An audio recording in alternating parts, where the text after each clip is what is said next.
Tsunami Warning Center. Hey, hey. Kitty! A monster wave from across the ocean, and no one saw it coming. Oh my God! I came so close to giving up and letting go. One of the deadliest disasters in history.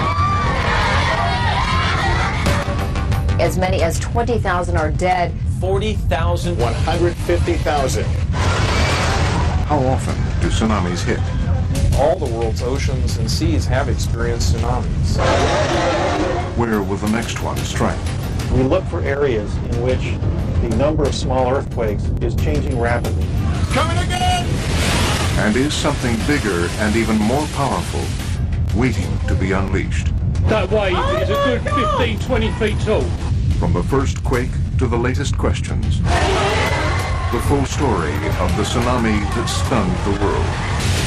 The next wave, science of tsunamis.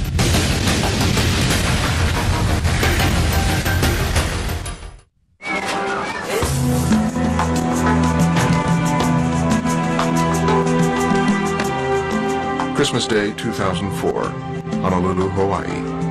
Geophysicist Barry Hirschhorn is on call. At 3 p.m., the beep of his pager cuts his holiday short. An earthquake alert, sent by computers at the unmanned NOAA Pacific Tsunami Warning Center nearby. I very quickly basically grabbed a shirt and ran out to hop on my bicycle and get over here. It's up to Hirschhorn and his colleagues to notify the countries of the Pacific Ocean when there's an undersea earthquake, which could spawn a deadly tsunami. More than 7,000 miles away, the sun is rising on the Indian Ocean. From Somalia to Sri Lanka to Indonesia, communities fall into the rhythm of their daily lives, fishing, selling their wares, catering to the thousands of tourists who flock to the sandy white beaches. I love Thailand. I love the atmosphere over there. I love the people. For years, Glenn Watson has vacationed in this part of the world, but neither he nor the throngs of tourists and locals around the region have any idea just how fragile their little piece of paradise is. I've been in a combat situation and never been scared like I was scared at this. I knew I was going to die. 19 miles below the surface of the Indian Ocean, an epic battle has waged for hundreds of years. Two massive tectonic plates, grinding and shifting against each other, have built up energy on an unfathomable scale. The pressure can no longer be contained. At 7:59 a.m., just off the coast of Sumatra, it blows. The earthquake unleashes nearly 10,000 times more energy than the bomb that was dropped on Hiroshima. On the ocean floor, the smaller tectonic plate rockets up more than 30 feet. All along the 750-mile fault line, the ocean water blasts upward, creating powerful waves on the surface. The waves shoot across the ocean, radiating in all directions at speeds faster than the jet planes flying overhead. In the tsunami's path, every country with a coastline: Indonesia, Malaysia, Thailand, Sri Lanka, India, Bangladesh, Somalia. The people are blissfully unaware of the danger hurtling toward them. But across the world, a race to warn them of the enormous threat is about to begin. Back in Honolulu, Barry Hirschhorn arrives at the Pacific Tsunami Warning Center only minutes after his pager goes off. Colleague Stuart Weinstein, the other geophysicist on call, has already arrived. They have a lot of questions to answer and only minutes to do so. Where is the earthquake and how big is it? Is it shallow? Is it near a coast? Is it large? And then just issue whatever the appropriate set of messages are. The bold seismic lines that appear on Weinstein's computer are the first outlines of an earthquake in the Indian Ocean. Not exactly their neighborhood, but impressive nonetheless. Preliminary magnitude we came out with was an 8.0. Obviously it's a large earthquake.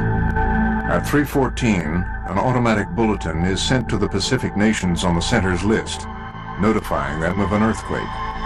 But the countries of the Indian Ocean aren't part of this warning system, nor do they have one of their own.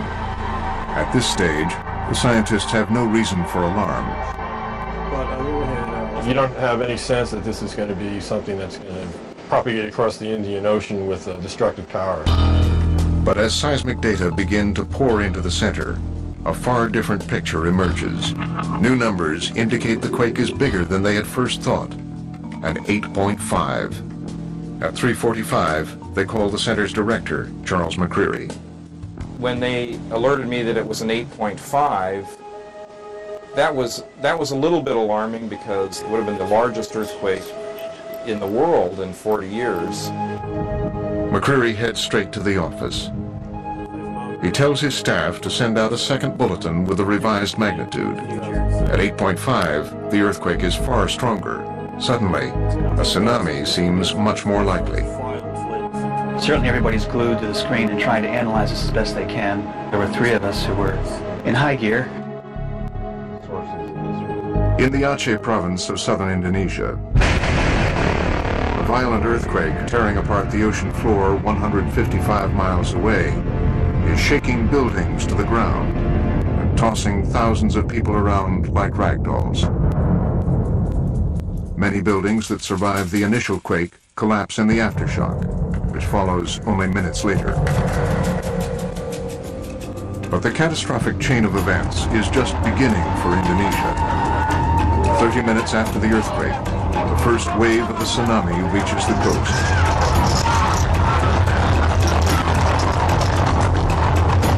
It is a sight many people won't forget.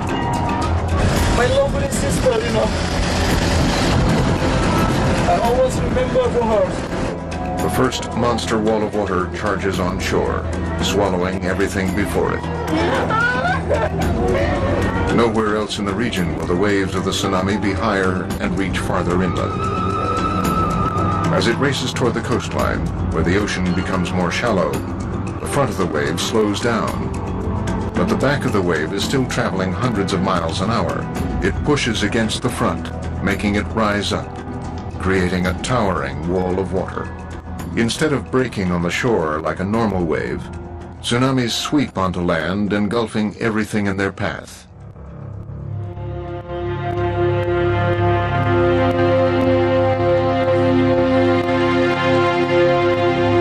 In only 25 minutes, Indonesia is hit with 2 major earthquakes and 3 deadly tsunami waves. The devastation is complete. The historic capital of Banda Aceh is in ruins. The streets are strewn with debris from flattened buildings. Hundreds never had the chance to escape. Indonesia would see the greatest death toll by far. Across the Aceh province, entire villages have been wiped from the face of the earth, along with tens of thousands of people. And the rest of Southeast Asia has no idea what's barreling towards it.